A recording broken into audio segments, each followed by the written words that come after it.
Yes, karibu sana mtazamaji wa Nteze Media. Karibu kwenye page ya Nteze Media TZ. Karibu sana kwenye channel Nteze Media TZ pa Instagram, pita kwenye page Nteze Media TZ pa IG yani Instagram. Shukrani sana kwa wote ambao wanafuatilia Nteze Media. Nteze Media ni yako, Nteze Media ni ya kwako. Pita kwenye page Nteze Media TZ pa Instagram. Yes, andika comment yako, follow page ya Nteze Media TZ ambayo itakuwa nzuri kabisa.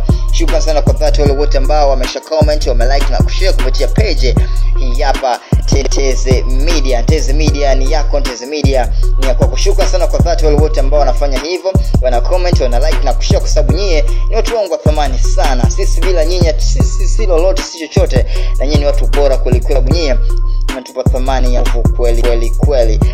Tuko pamoja hapa kwa Nteze Media. Pia siku leo tunatazama mazuri ambayo yamefanywa na mwekezaji wa Simba Sports Club Mohamed Dewji, na rais wa heshima wa Simba Sports na mwenyekiti wa bodi ya kurugenzi ya Simba Sports Club. Mnyama Simba Sports imefuzu nusu finali ya kombe shirikisho barani Afrika.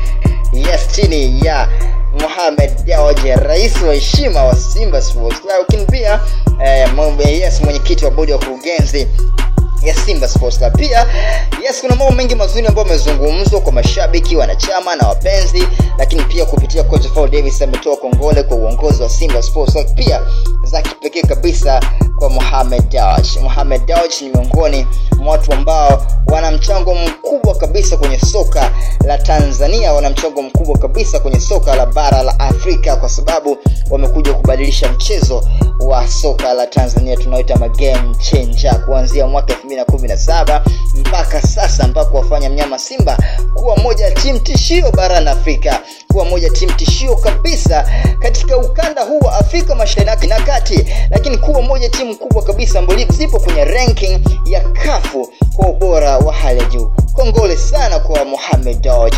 Hongera sana kwa mwekezaji Mohamed Dewji na uongozi mzima wa Simba Sports. Haya ni maneno ya kocha Fadlu Davis baada ya ushindi wa juzi tarehe 9 mwezi wa 4 mwaka 2025 pale kwa Mkapa, Dar es Salaam, ambapo mnyama Simba alishinda kwa penalties mabao 4-1 dhidi ya Al Masry na kufanya mnyama Simba kufuzu nusu finali. Hii Nteze Media.